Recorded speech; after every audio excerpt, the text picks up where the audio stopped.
You ask Tiger to solve. This deals with linear equations with one unknown. The final result is q equals -2. Let's solve it step by step. Simplify the expression. Group like terms. Simplify the arithmetic. Group all constants on the right side of the equation. Subtract 6 from both sides. Simplify the arithmetic.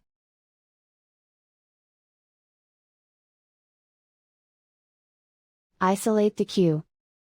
Divide both sides by 3. Simplify the fraction. Find the greatest common factor of the numerator and denominator. Factor out and cancel the greatest common factor. And so the final result is q equals -2.